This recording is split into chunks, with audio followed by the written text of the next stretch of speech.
Hello and welcome back to another episode of Agilado. My name is Ravi Verma. I'm the CEO of Smooth Apps and it's good to have you back.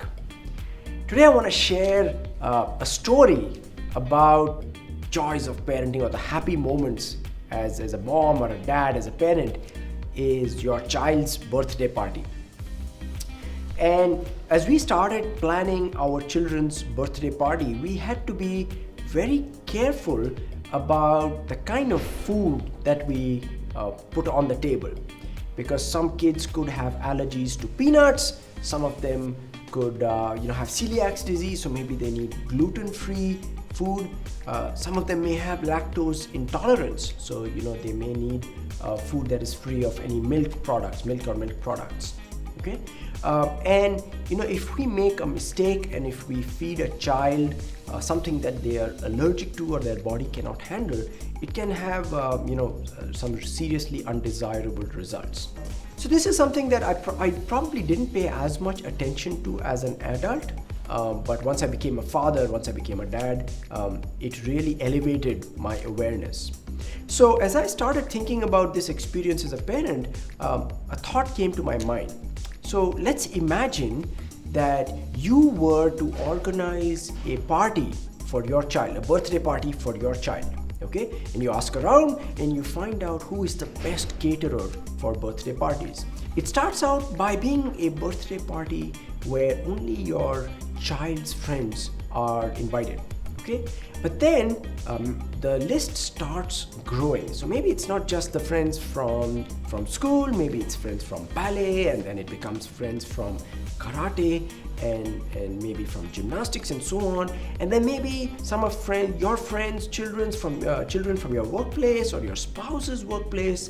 And then you say, well, maybe I can call some of my customers' kids, or maybe some of my prospects' kids or investors' kids. And slowly this party starts ballooning and becomes larger and larger. Now all this while, the date is fixed and it's coming closer and closer. And then maybe you're making some changes in the menu, you're calling your caterer and making some adjustments. But the caterer is very flexible, is responsive, and is very accommodating.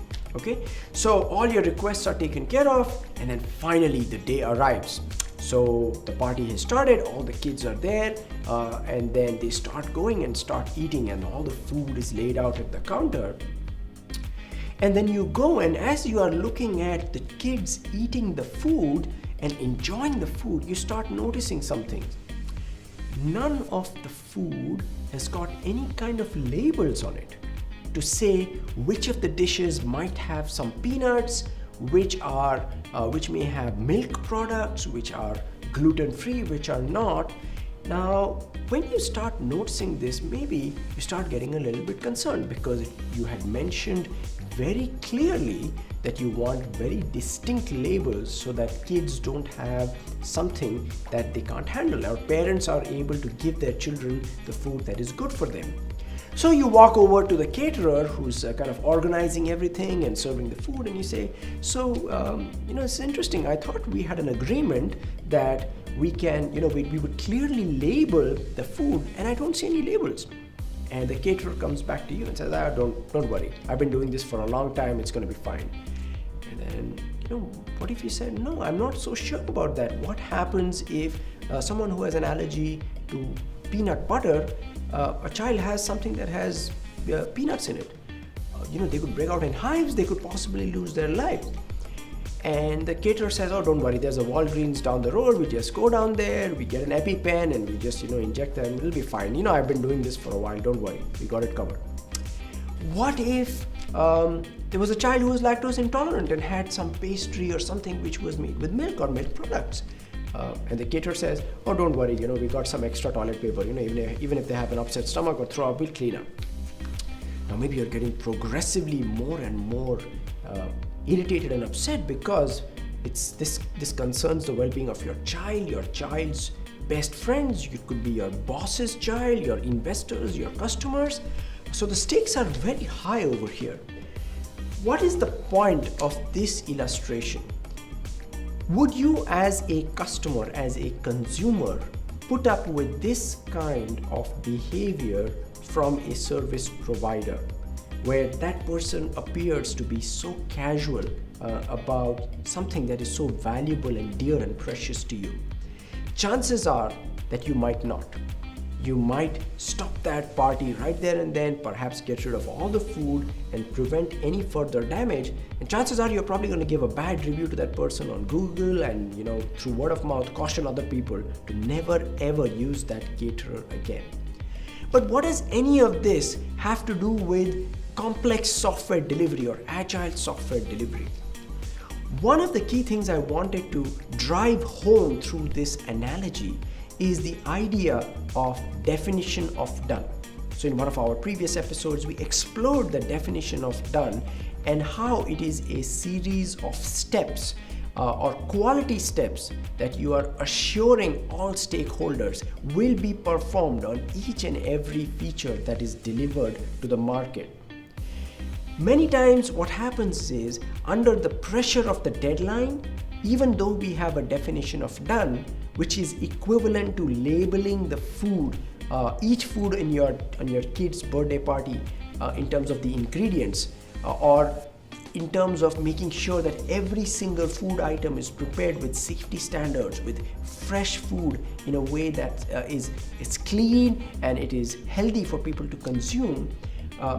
Software must be prepared with certain checks and safety standards built in at every step of the way, so it does not create unintended consequences for the well-being of your stakeholders and customers.